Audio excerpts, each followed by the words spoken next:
salaamaaleykum suñu mbokk internet yi yéen ñi safoo seen site internet Dakar live ak seen live tey nag dañoo ñëw fi nga xam ne mooy parcelle comme ni ñu amee habitude di ko def saa su ne seen émission Star Week jël si ndaanaan ci biir ndaanaan yi mais koo xam ne kenn du ko waxati ci lu mu def ci milieu animation mi ma meen Pape Sidy Fall am mbégte aussi jàkkaarloog moom ci émission Star Week Pape Sidy nuyu nañ la.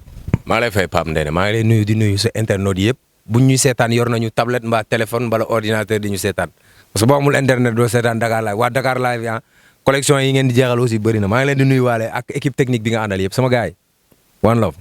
gars yi ngeen ko gisandoo ma meen Pape Sidy lañ dalal tey fi nga xam ne moo nekk Star Week Pape Sidy bu ñu fi nekkoon di wax kan mooy Pape Sidy dañuy répéter rek mais sa biir wax dañoo déggoon benn émission tout récemment ngay expliquer sa 12 ans yi nga def si mbedd mi dans la rue en tant que nga nekk instant bi modèle est-ce que mën nga ñu delluwaat expliquer ñu loolu comment ça a été.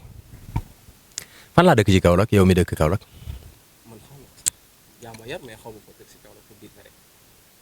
C'est ça qui t'enseigne long sur mon parcours man sama nijaay dañ ma wax ne ma naa ñëw ci moom mu ngi dëkk Ndangaan bu jamono ji may ñëw ci moom mu ngi dëkkoon Ndangaan ci terrain basket bi kër monsieur bi yor école Coppé wala école Sayer Dieye Bakary directeur ba monsieur Youssoufa Faye moom moo nekkoon directeur école bi këram la dëkkoon Ifan Madi Ngara ñëpp xam nañ ko mooy fi garage Nioro bi nekk actuellement foofu laa njëkk a dëkk di liggéeyee marché géej di wëgg fas di jaay soo paan ak bool yor robinet mbedd waaw marché géej xam nañ ko après ma jóge foofu dem dëkk Ndargu Ndaw deuxième tali Pape Mbodj këram ak suñu kër ñetti kër moo doxoon ci diggante bi sama kër nijaay mu ngi woon foofu laa jógee nag sama nijaay jugee Kaolack may def 6e pas primaire de secondaire donc CM2 laa dikkee 6e j'avais plus mon oncle à Diourbel à Kaolack ma jógee fa dem dëkk sama kër copain bu tudd Pape Ndongo Diagne Pape Sène mu ngi dëkk Léona Demba Tall Dembis le baroudeur DJ Dembis këram fa laa dem dëkk seen kër laa doon dem dëkk man ak moom ñoo bokkoon classe ci noonu la ñu xamante ma dem dëkk foofu donc dëkk naa Ndangaan dëkk naa Ndargu Ndaw dëkk naa Léona jóge foofu yàlla def ma jóge kër googu dem dëkk Dunya biir Léona mooy fi ñaari station yi nekk loolu yëpp ay parcours la yu ma lay wax après ma jóge foofu dem dëkk Kasnack bi Dunya tuxu am na fu ñuy wax Sine Populaire kër gi boo jéggee raay bi foofu dëkkoon naa fa mais néeg bi ñu luyaloon 6000 lañ ko doon fay weer bu dee donc néeg bi da doon ball dañuy tëdd ba guddi suuf si di génne ndox matelas bi ñu tëdd yëpp day tooy pour te dire que comment on a galéré ma jógee foofu ay quelques moments plus tard dem dëkk Médina Alfayda ci laa jógee Alfayda nag door a ñëw Dakar ci biir parcours boobu foo ko natt ci méttit yem na fa foo ko natt ci tar-tar imagine fa koo xam ne xamoo ko démb xamoo ko tey xamoo ko suba nga xëy rek gis ko mu war a dëkk sa kër war a nekk di ànd ak say doom xamoo kuy papaam xamoo kuy yaayam xamoo kuy ay mbokkam nga mën koo jël taf ko sa bopp des fois mu am lu ñuy wax refus naturel des fois mu am nag ay nit ñoo xam ne nit ñi ma lay limal yëpp fi ma jaar ne dëkk naa fa yëpp ay nit ñu baax lañ waaye léeg-léeg dara xew ci kër loo xam ne mosu faa xew bu yegsee ca kër ga rek dañ naan ki fi ñëw bees xëy na moo ko fi indi yàlla xam na ni yow mosoo def lu ni mel mais nga koy muñ boole kook di jàng di jóg di daanu di boole kook ay Fosco mus naa def Fosco Val Jojo Ndiaye ñu fay ma 250 man ak sëriñ bi Aliou ñoo ko def non lycée bu mag bi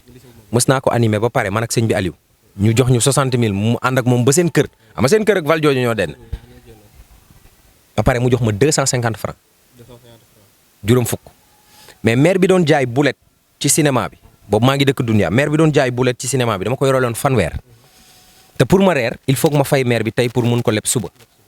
te 100 francs mënu ma si jël vélo il fallait que ma animer sous le chaud soleil tout le Fosco ba pare dem këram toog fa ba ay quelque temps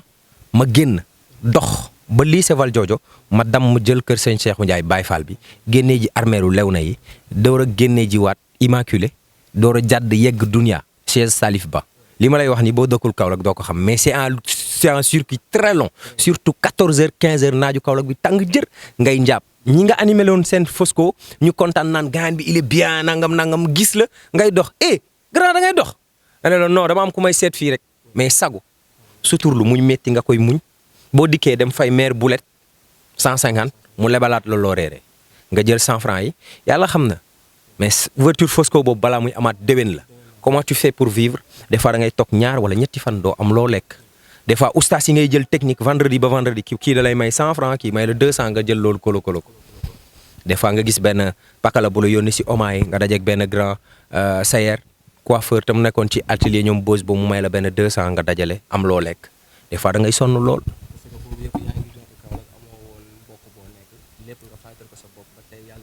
amoon naa ay mbokk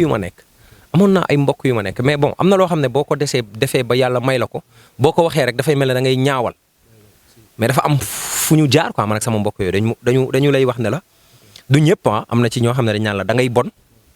di nga torox da ngay tux yàmba waaw da ngay naan sàngara doo tekki sa àdduna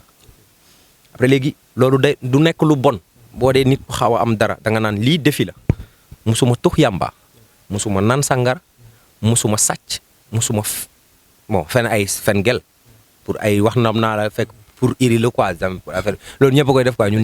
ñëpp a koy def quoi mais mënu ma wax musuma fen quoi parce que loolu rek fen la donc du coup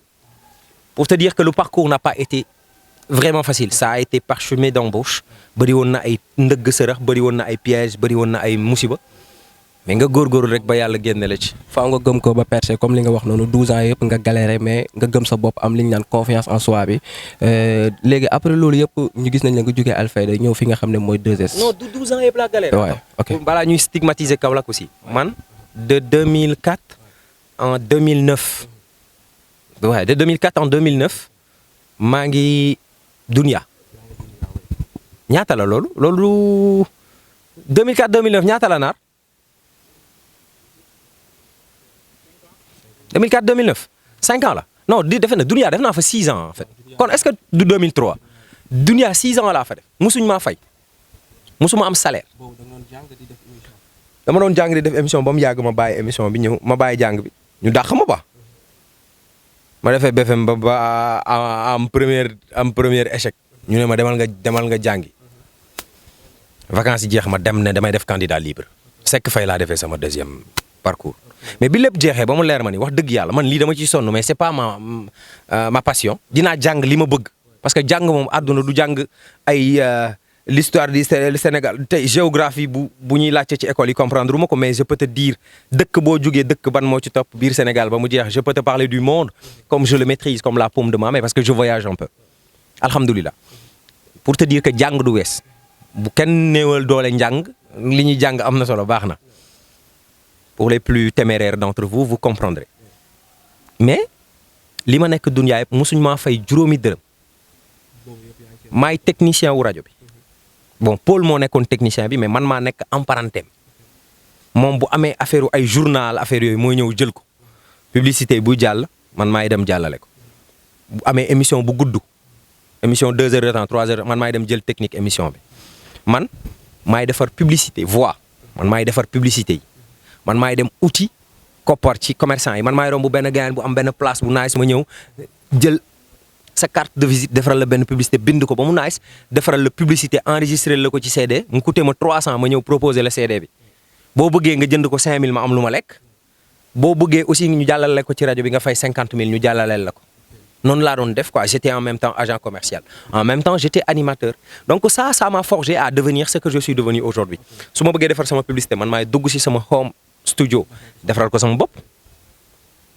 te du ma laaj benn technicien est-ce que fii laa war a masteriser est-ce que fii laa war a mixer parce que jàng naa ko comme je comprends je sais lire entre les lignes mais bi ma demee Alfayda dañ ma doon fay. dangay fàttaliku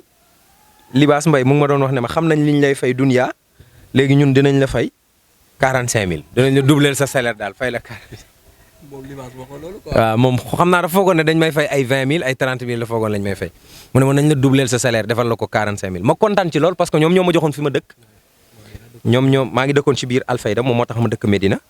maa ngi doon fayeeku foofu technicien laa fa woon animateur def publicité ainsi de suite même chose quoi parce que boo miinee benn affaire chaque jour dafay nekk sa deret quoi loolu ngay def loolu nga tàmm loolu nga bëgg a def loolu mooy sa technique journaliste yi bu ñu demee def seen ay papier bu ñu ñëwee yaa koy monter yaa koy defar lépp exporter jox leen c'est ça qui a été mon fort mais Imam Assane projet bi taxoon mu indi ma ci rajoom ne c'était pas pour fay ma am xaalis bu ne gaañ gis nañu ñun ay ndaw lañ mu dajale ñu man Agnès Maron Badara ak Assane Top yóbbu ñu ici Abdoulatif Coulibaly moo ko ubbi école de journalisme et de formation journalistique ñu jàng ba am ay diplôme journaliste ndax mu bokk ci suñu formation loolu bagage intellectuel la boo xam ne am naa ko te kenn dootu ko mën a dindi on peut tirer le diplôme et le garder on peut le faire perdre mais ce que j'ai dans la tête je l'ai déjà dans la tête moo tax il faut que nga vivre ko il faut que mu am lu mu la jaral il faut que bu nit ñi ne dara rek seen xel dem ci yow nga am loo si bëgg am loo si gëm donc ça n'a pas été trop amer mais ça n'a pas été facile au début te je pense que tout début est difficile dans la vie. comme ni nga ko waxee rek tout début est difficile te bu ñu nekkoon fii ba tey di waxtaanee sa jaar-jaar duñ fi jógee parce que jaar-jaar bi métti na mais mujjee naa neex quoi comme loo gëmul rek doo si mën a réussir quoi mais ci loolu yëpp après ba nga ñëwee fi nga xam ne mooy 2S gis nañ nga nekk fa nan la waa 2S dalalee ak nan la nekk sa biir dugg biir 2S parce que gis nañ ne 2S bokk na ci télé gën a mag télé privé yi nekk Sénégal sa biir dugg nga ñëw imposé comment ça a été loolu Pape Sidi. waaw 2S xamuñ ma Alaaj Ndiaye Maram Ndiaye ñooñu ñëpp xamuñ ma man Mass Black Diamonds moo ma gis ci benn compétition bu Pendra doon organisé tuddoon Optimiste Production mooy bi Maam Xaa gagné woon dañ ko organisé waatoon mu tuddoon Nescafé African Revelation ñu koy def dans les tours du Sénégal man maay paasal sama bopp jugee Kaolack paasal sama bopp dem Saint-Louis ñu wàcce ma garage bi tudd Pikine ma war a dox ba benn salle de spectacle bu tudd Quai des Arts ndax 6000 laa yoroon 6000 laa lijjanti pour dem Ndar fa la yem mais ma jaayante ko di dox ba 19h ma yegg fa ku egg si 18h di ko njàpp di ko laajte di toog di wéttaliku di waxtaan ba yegg fa nga bëgg a yegg ñëw gars yi ne ma waaw préparé wul 19h jot na préparé wul da ngay yéeg dem spectacle ma yéeg ñu def spectacle bu nice ñu pare ñu joxaat ma 10 000 ne ma paas ci ñibbisi parce que dañoo amaatoon beneen concert fii Dakar Parcelles Assainies Rescapé moo doon présenté albumam dafa jot man ak Morgan ñoo àndoon si benn bus bi mu ngi ñu wàccee ginnaaw RTS ñu war a ñëw Parcelles mais boobu c'était pas difficile parce que j'étais avec quelqu'un de connu et qui connaissait Dakar donc ñu ñëw fat ñu présenté loolu après ñu ne semaine prochaine fan lañ jëm ñu ne Tamba ñu dem Tamba def fa concert pare ñibbisi Ndakaaru dañ fi amoon concert place de l'Obélisque ñu dem ma concert bi place de l'Obélisque ñibbiwaat bi ma demee concert bi ma dem Diourbel nag dama teel a dem Diourbel dama dem vendredi di wax sama copain d'enfance yi ma màggandool parce que je suis de Diourbel ñi ma juddoondool ñi ma doon fowandool avant may dem Kaolack naan leen booy léegi animateur la nangam damay jaay graaw quoi di commencer doser sama copain yi ne ma yow da nga mën a fen quoi yow kan moo la jox naan ma leen concert u tay bi maa ko concert bi am suba Nescafé fan mooy bi ma gis gars yi di installé noonu booy yow da nga ñeme yàlla de sama ay une dizaine de personnes matuñ sax 10 mais gëmuñ ma dikk si concert bi jour concert bi ba tey man sama copain yi dissuadé nañ ma ba man gëmatuma ne man maay animé concert bi wóoluwuma quoi ma dikk gars yi ne ma waa mais looy xaar yow la ñuy xaar nga yëg présenté concert bi ma ragal a dem sama gàlle dikk fekk ñu changé d'avis ma dugg sol dàll ak kilote bi ma soloon teg ci benn t-shirt Nescafé rek daw yéeg si kaw scène bi ma dawee yéeg si kaw scène bi concert bi commencé ñuy présenté artistes yi mu amoon benn compétition bu taroon benn concurrence bu taroon entre N-Sense ak Express mais ma joué foofu benn jeu bu extraordinaire si scène bi man je suis une personne qui maîtrise un peu la scène du ma tagg sama bopp ne dama aay mais xaw naa tane ci scène tuuti quoi donc j'ai fait de mon mieux pour scène bi jax Mass Black Diamonds moom moo nekk directeur de artistique u programme u 2STV ne ma yow boobu booy est-ce que ça te dirait de faire la télé ma ne ko borom boutique bu mbagg boo gis muy dox ci àdduna boutique wala magasin moo nekk ci xol bi boo gisee kuy liggéey rajo kay bu ko nee télé day d'accord mu ne ma kon jox ma sa contact ma ne ko grand pourtant xamuma man ça fera beaucoup mooy sama yaay ndakate suñ kër man Mass xamuma parce que ay rakkaatam laa doon àndal suñ kër ak kër ñoom Mass y a même pas 100 mètres ñu waxtaan mu ne ma kon foofu nga dëkk man xaw ma woon loolu après nag mu commencé ci jàpp ne ma dama bëgg 2S parce que 2S dañu am lundi Saboura RV moo koy def mardi dañu am Allo Bombay DJ kii moo koy def Allo Bombay moo koy def Modou Kane mercredi dañu am Teddu Ngal kii moo koy def DJ Diallo moom mooy émission Halpulaar bi jeudi nag dañu bëggoon am benn émission hip hop il faut que quelqu'un de hip hop le fasse mais j'ai vu que tu étais hip hop est-ce que mën nga ñëw 2S nga def ko bi ma waxee loolu ne man ñëwal 2S nga def ko ma ne ko d'accord dinaa ñëw mais il fallait que ñoom ñu woo ma ne ma tel jour ngay ñëw telle heure ma jaayante pendant 1 an di déglu chaque jour des fois damay toog ba mu yàgg rek affaire yu ma naqari Alfayda am ma ne moo maas ne ko dama bëgg a ñëw quoi mu ne ma booy teel rek ba mu yàlla dogal maas woo ma ne ma léegi dama bëgg nga ñëw tel jour nga ñëw nga def casting ma ñëw ma def casting gars yi ne ma non booy bi il a pas compris trop à la télé mais il a l'expérience et on sent qu'il est assuré dans ce qu'il fait il a de l'assurance dans ce qu'il fait ma ne jërëjëf léegi qu'est-ce qu'il faut faire ñu ne ma dañ lay defal benn contrat bi ñu ma ko defalee contrat bi balaa ma koy signé dama ko yóbbu ba ci directeur u Alfayda bi ma yoroon ne ko nag ñii dañ may proposer contrat bi lii lañ may fay yow moom xam naa ni fayoo ma lii te xalaatoo ma fay ma lii te yaakaar naa ne doo ma fay lii léegi dama lay ñaan nga ñaanal ma bu fekkee ne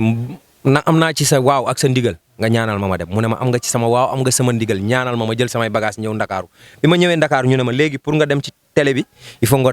gars yi miin la léegi mais duñ xëy rek sànni la ci télé bi ñu yóbbu ma Origine FM rajo 2S bi ma nekk Origine FM di ko yëngal nit ñi di leen woo téléphone naan leen seen booy bi nekk ci rajo bi waa télé bi sax dañ doon ñëw di ubbi rajo bi di ma xool pour xàmmee ma naan non booy bi xaw ma ko de boobu 2S ñu ngi explosé ak ay émissions yu tudd hip hop feeling nanana boobu personne ne me connaissait man mais il fallait faire confiance à son talent et par la suite la ñu def benn genre introducing ma dugg ci télé bi commencé aaru mbedd bi ñuy def le hip hop boo ko traduire ci wolof moom mooy street culture mooy hip hop street mooy mbedd culture mooy art caada mooy loo xam ne loolu nga baaxoo loolu mooy sa caada mais art moom mooy aaru mbedd et top c'est parti l'émission a pris l'ampleur que ça a pris au début les gens te naan kii dof la rek kii mooy mais kii nit la booy dofu 2S bi nag waaye nga dégg ñu naan Pël Fuuta bi lu muy def nii ils connaissaient pas le style que je voulais imposer mais par la suite beaucoup de Sénégalais ont adhéré à ça da ngay gis ay mag ay kilifa yu naan la man je ne rate pas cette émission parce que ça me divertit parce que j'aime bien et aujourd'hui je me dis que c'est un grand point qu'on a mais 2S au début personne ne me connaissait mais c'est comme ça que je suis rentré par la suite amul kenn koo xamante ne nii tey mën nga wax ne ëppale nga ma yotaa 2STV à part Ala Ndiaye te Ala Ndiaye dafa moom télé bi rek mais ëppale wu ma si xeer. waaw si sa ñëw biir 2S gis nañ ne nga ñëw foofu noonu wane sa bopp mais aussi tamit nga bokk ci leader yi nekk biir 2S quoi qu'on dise quoi parce que tey amaana tey am na ñoo xam ne duñ doon seetaan 2S mais Pape Sidi moo tax ñuy seetaan 2S parce que période bi ngay ñëw mënoon nañ ne hip hop Sénégal rawatina li nga xam ne mooy rap parce que hip hop dafa vague mais rap bi amutoon fu ñu ko mën a waxee wane boppam comme ni nga ko doon wane di promouvoir li nga xam ne mooy jeune talent yi mais ñu gis ne si biir 2S y avait beaucoup d'émissions yoo xam ne dañ ko doon animé mais ñu dem ba ci biir ñu gis ne émission ce matin mu nekk émission phare boo xam ne jeunes yi dañ ko doon yeewu di ko seetaan ñu jékki-jékki gisatuñ la si. non du loolu xam nga ça fait 4 ans may def émission boobu après sonnatuma si quoi da nga yeewu lundi mardi mercredi jeudi vendredi xam nga programme bi yëpp par cœur xam kan mooy ñëw xam nga lan lay wax xam nga thématique yi ñuy aborder pendant 4 ans nga nekk di ko def benn affaire après da ngay génn sa zone de confort tuuti aaru mbedd bokkul ça change tout le temps émission bi yow mi koy def sax xam nga ni lii day changer chaque fois day am lu bees émission bi da nga koy tourner ba si digg bi nit ñëw taxaw si kanamu caméra bi di xool ndax lii c'est-à-dire bokkul ak émission boo xam ne 2 heures de temps lay am par jour 7 heures ngay commencer ba 11 heures di toog si télé di wax à longueur de journée da ngay dem ba lassé wu quoi léegi nag boo demee ba am paresse intellectuelle léegi da ngay bon xol da nga naan lu la dal saafara nga koy lijjantee fekk ne yàlla mu ngi defar ay mbirum feneen nit ñaa ngi xëy di liggéey di am dara. man bi ma xamee ni lii sama zone de confort la commencé naa ko miin ma dem ba si borom télé bi ki ma joxoon émission bi ma ne ko wuy ma dama bëgg a bàyyi mu ne ma pourquoi nga bëgg a bàyyi ma ne ko non dama bëgg a def leneen je veux relever d'autres défis je veux faire d'autres émissions beesalaat sama bopp tuuti sax waaye xëy toog ci télé bi rek di wax ce n'est pas important mu ne ma si tu me le dis comme ça je suis parfaitement d'accord avec toi parce que c'est pas intéressant aussi ngay xëy di toog ci télé bi rek di wax non ma ne ko waaye c'est pas intéressant loolu moo tax ma bàyyi ce matin seetaanu mais gis nga ci koor gi émission bi ñu def encore plus c'est une grande émission avec beaucoup de gens mu différent ak yeneen émission yi am ci koor gi ñu def benn émission bu simple bu soft boo xam ne gars yëpp ils ont adhéré am nañ yeneen projet yoo xam ne ñu ngi ñëw ça veut pas dire des fois da ngay gis ay nit ñoo xam ne dañuy dugg si waañ bi di génn nga naan kii moom maa ngi xiif muy dugg si waañ bi c'est que boo toggul bëccëg boo waajul li ngay togg li ngay reere guddi li ngay togg bëccëg moom ngay reere guddi boo bëggee reer guddi il faut nga togg ko bëccëg mënoo togg ba mu yàgg rek nga ñëw rek ne tañax rek jox nit ñi benn affaire y a trop de médias au Sénégal y a trop de télé y a trop de radio y a trop de sites internet les programmes sont over-surchargés lan ngay def pour être différent des autres ça il faut travailler concurrence bi amul saafara amul sëriñ amul maaraabu amul dara xamala la just do it liggéey rek la ciy génne loolu moo tax ma bàyyi matinal mais daaxuñ ma de. donc daaxuñ la loolu nga expliqué mais bon sénégalais yi seen làmmiñ lañ yor di wax parce que bañ defee statut ne Pape Sidi lañ invité comme Star Week am na ku ma laaj loolu na ma soo demee nga laajal ma ko est-ce que nekkul aussi tamit ba mu takkee soxna moo tax ñu arrêté ce matin parce que ñoom ñaar ñoo bokkoon plateau bi. non sama soxna moom garaawul bi ma takkee sama soxna man ak moom dama ko ne bàyyil émission bi mu bàyyi man def naa bi ma takkee sama soxna defe naa émission bi def naa ko 6 mois xaw ma 7 mois ça n'a rien à voir man ak sama soxna ci émission bi laa ko xamee muy def émission may def émission yàqul dara ci suñu def émission suñu génn la suñu émission la ça n'a rien à voir avec le travail le professionnalisme n'a rien à voir avec en dehors bu lamp yi tàkkee caméra yi tàkk li may wax ak moom bokkul ak li ñuy wax bu caméra yi fayee il faut qu'on soit clair c'est pas parce que c'est ma femme que dañuy wax ne non bàyyi loolu kay atu la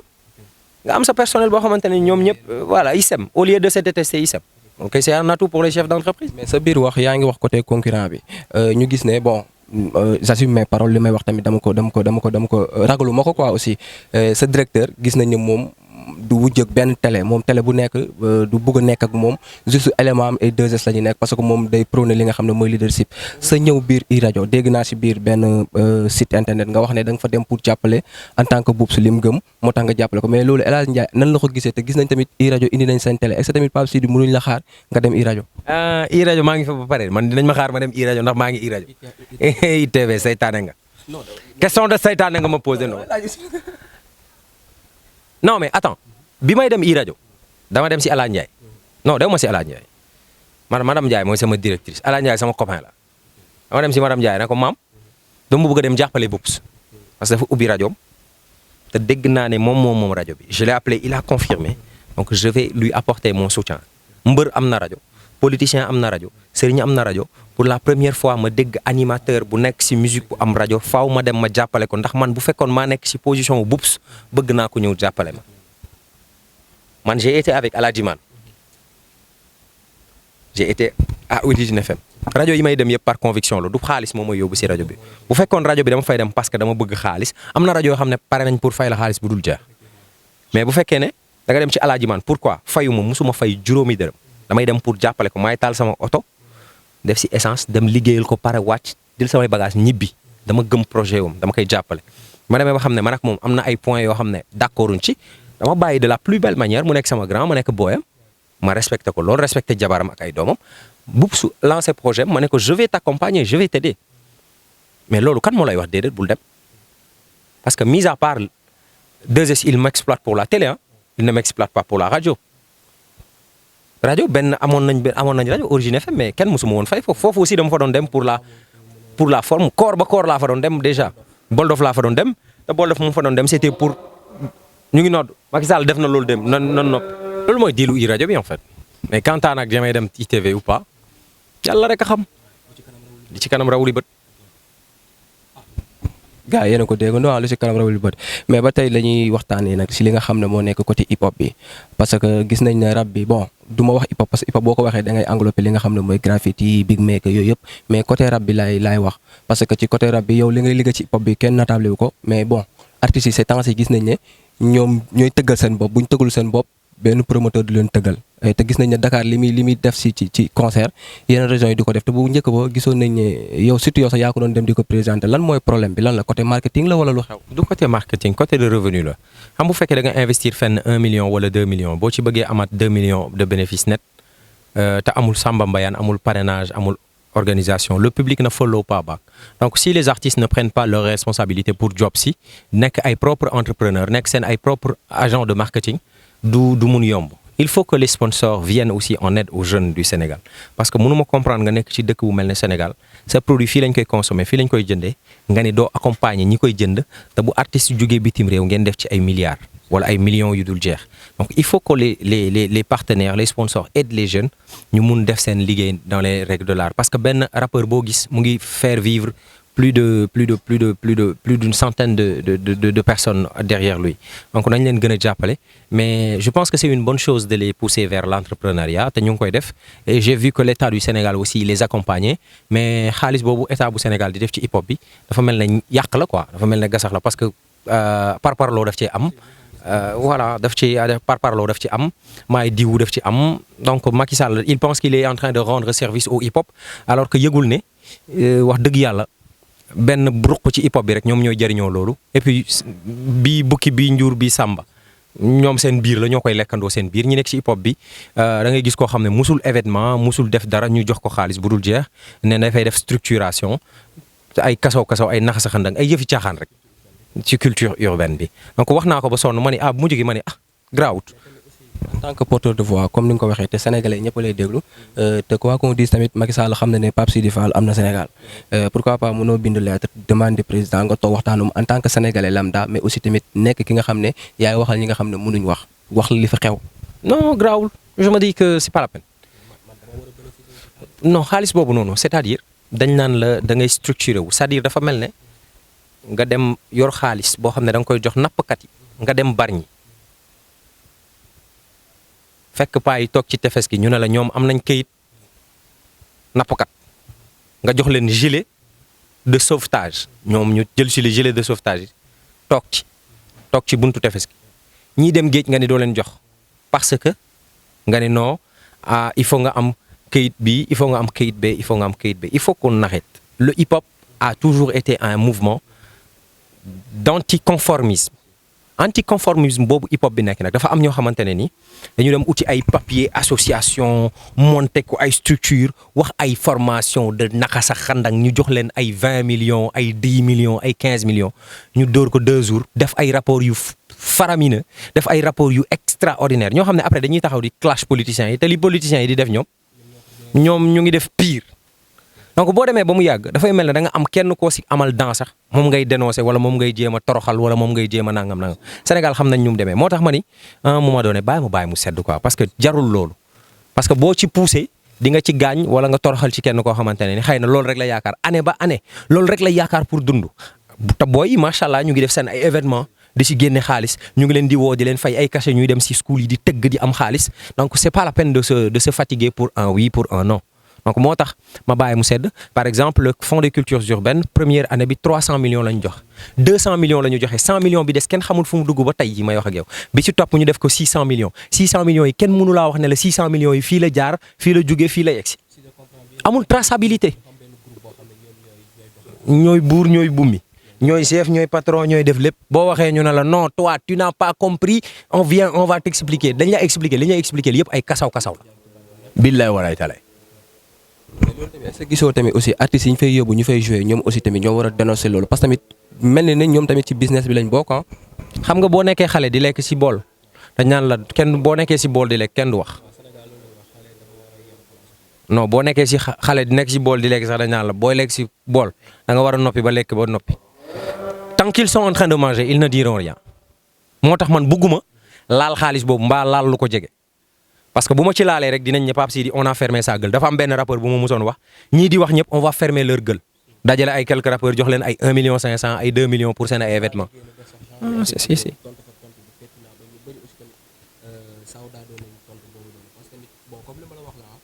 lu ma jàkkaarloo yow tamit moo tax ma la ko parce que comme ñun ñi nga xam ne ñoo nekk ay jeunes nekk seen ginnaaw à chaque fois yéen bu ngeen defee lu bon rek ñun mun nañ def loolu donc def lu baax yéen tamit aussi moo war ngeen def ko instant bi nan nga gisee li nga xam ne mooy hip hop Sénégal parce que li ma la wax léegi rek gis nañ ne ay ñeent wala 10 personnes groupe boo xam ne ay génération ñoo ciy fayeku mais instant bi lan nga ci gis pour fayeku il faut nga xarañ pour fayeku il faut nga extraordinaire lamb ji ñaata ñoo ciy fayeku y a plus de 4000 licenciés booy lim sa fukki baaraam yi duñ daje ñiy fayeeku lu baax ci làmb ji noonu la demee ci hip hop bi pour nga dugg ci bulle boobu ñuy woowee bulle nouvelle génération il faut que nga aay il faut que tu sois extraordinaire il faut que nga am loo indi lu bees lu bokkul ak ñeneen ñi li ñuy def munoo nekk numéro 2 numéro 1 bi nekk fi nga bëgg a fayeeku li numéro 1 bi di fayeeku Youssou Ndour numéro 2 duñ ko woo di ko jox cachet 20 millions mukk te Youssou Ndour 1 ne fi yor orchestre am di liggéey di fay ay agent am di fay ay employés il faut que les gens se respectent il faut que les gens travaillent parce que boo bëggee reer guddi faaw nga togg ko bëccëg je me répète encore li butéel bu ne di def la saañ bi di xeeñ munoo caaxaan tëdd sa néeg WhatsApp doxaan foowee sa live ba pare après bëgg taxaw def sa son benn 10 000 télécharger bit bi def si prise 10 000 après génne son boobu mu fay la ay millions mënul nekk sa waay nit booy def dara da nga koy liggéey mu nekk liggéey bu sérieux boo génnee boo koy présenter ay nit ñu ne ah diwkat il a bien travaillé il a utilisé sa tête il a été convaincant allez venez on travaille avec lui on est partenaire avec lui te boo ko defee da ngay réussir amul secret amul doomu diw amul magu diw amul rakku diw amul papa diw doomu Alaaji Man mu ngi rap doomu Fada Freddy mu ngi rap déggoo leen gisoo leen te pourtant seen baay ñu ngi shine am na ñu fi nekkoon ci rap bi banañ du course de vitesse course de fond la bi nga xamee daara ji ba léegi yaa ngi leen xam bi nga xamee awat yi ba léegi yaa ngi ko xam bi nga xamee kër gi ba léegi yaa ngi leen xam mais léegi lan moo waral ñeneen ñi nekkoon fii di concurrencer ñooñu déggatoo leen gisatoo leen parce que dafa am leneen lu leen jaral leneen ñu bàyyi ko dem foofu noonu donc liggéey la rek rap mook dawal sareetu mbaam ñooyam boo ko defee liggéey gëm ko waslu ci ak fas ci sa fulla ak sa jom nekk ci billaahi walaay taalaay dara du la ko teree gañe da nga ciy lekk ba doyal sëkk y a de l'argent à se faire dans ce hip hop. y a de l'argent à se faire dans ce hip hop loolu la foofu la ñuy tëjee sax mooy bëgg naa xam aussi tamit ban conseil ngay jox jeunes yi nga xam ne ñoo jël micro bi def ko seen yëfu bopp gëm ko di ci job comme par exemple mun naa jël exemple si man wala ci keneen ban conseil nga leen di jox aussi ñoom tamit bu ñu bëggee percer comme Pape Sidi Fall. Le conseil que je vais donner à tous les jeunes animateurs ou du moins ceux qui viennent d'arriver man bi ma amee 14 ans laa dugg ci animation balaa ma siy lekk 100 000 francs yu dajaloo c'était en 2011 bi may ñëw Dakar laay door a am salaire u 100 000 francs. Il faut beaucoup de patience tey nag da ngay gis koo xam ne day commencer salaamaaleykum maaleykum salaam mu dem ñu yóbbu ko ci télé mu toog salaamaaleykum maaleykum salaam mu dem ñu yóbbu ko ci rajo mu toog liggéey dañ koy tarbiyu quand tu veux devenir grand il faut le préparer à bas âge da ngay am bagage intellectuel ba bu ñuy waxee dara nga xam looy tontu. beneen arme bi ma leen di jox ñu gànnaayoo ko mooy il faut qu'ils soient eux-mêmes le monde aujourd'hui est devenu très rapide ba ku ci nekk tu es ton propre animateur tu es ton propre journaliste tu es ton propre créateur de contenu jëlal Ndeela xale bu jigéen bu dëkk ci kër gële la Ndeela am na WhatsApp am na Facebook am na Snapchat am na TikTok am na Instagram Ndeela bu xëyee dina teg way foo ci dugal ko TikTok dina teg way foo ci dugal ko Snap dina def statut c'est-à-dire elle crée du contenu au jour le jour. léegi nag toi tu peux pas être dans un outil médiatique beaucoup plus puissante que WhatsApp Facebook Twitter ak TikTok ci réew mi ñu nekk parce que Sénégal 2 millions d'internautes la ñu am yoo xam ne ñu ngi utiliser internet en temps plein alors qu'on est 16 millions d'habitants yeneen sénégalais yi des yëpp télé la ñuy seetaan rajo la ñuy déglu léegi nag bu fekkee da nga am outil médiatique boobu nga am plus value boobu da ngay nangoo def lu extraordinaire c'est-à-dire il faut nga nangoo gëstu il faut nga nangoo ut xam-xam il faut nga nangoo jàng il faut nga nangoo doon yow soit toi soit humble soit naturel et puis do yourself bul def Pape Sidi bul def Boups bul def Abba defal yow Pape Ndéné soit Pape Ndéné que quand on te voit on se dise ah lui c'est Pape Ndéné non rien à voir avec Pape Sidi lui c'est Pape Ndéné et puis boo ko defee y a pas de porte que tu ne frapperas pas te du ubbeeku nit ñi sax ñooy lay wër ah gisoon naa benn gain diw benn jour mu nekkoon ci benn auto sonorisé wala gisoon naa ko mu nekkoon ci benn podium bu ndaw est-ce que duñ ko jël ñu essayer ko dans ton émission de live là essaie de faire quelque chose de positif bientôt télé yi débauché la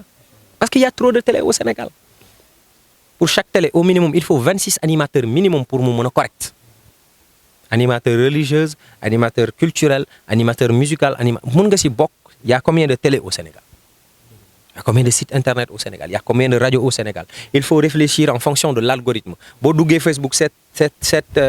vélo pédale suba Facebook danaan kii vélo pédale la soxla xaaral ma yónnee ko vélo pédale yëpp boo duggee def billet d'avion fan laa ko mën a jëndee ñiy jaay billet d'avion yëpp algorithme yi daf la koy supposé da nga bëgg a def rajo da nga bëgg a def télé da nga bëgg a def animation sa liggéey da nga koy rechercher nekk ci algorithme bi di la informer de ce qui se passe nga am information bi ba bu ñu nee kan mooy góolu kenn du ne est-ce que duñ xool excentré bi parce que góol dafay am ci équipe excentré am ci équipe latéral am ci équipe attaquant de pointe am ci équipe jërëjëf. Pape Sidi lan ngay tàggoo. maa ngi lay tàggu loolu laa lay tàggu. voilà bon gars yi remercié wu ma leen ñoom yow dafa ñoom dañu saraan noonu rek yéen remercié wu ma leen sax. Mais je remercie quand même l'équipe technique et je te remercie du fond du cœur. Tu es un jeune, ça date pas d'aujourd'hui que je te connais et tu as cette chose de qu'on ne peut pas expliquer aux autres. Moi, discipline ak discipline. Yàlla na la si yàlla sax maa ngi dem. ok gars yi noonu la fa demee woon tey dañoo ñëwoon si kër Kale Pape Sidi Fall bi nga xam ne aussi kenn du ko présenté ci milieu médiatique ngi gis ngeen tey émission Stade Week li leen fi indi woon c'était Pape Ndeye Ndiaye au micro ñu ànd ak ki nga xam ne mooy bokkoo ci caméra bi suñu sëfoor bu ñaawul bi di Tafa donc nii lay demee saa su ne rek chaque semaine ñu indi leen benn star fii ci ki nga xam ne mooy Dakar Live ak Sen Live di leen jox dox daje à la prochaine gars yi béggee jaajëf gars yi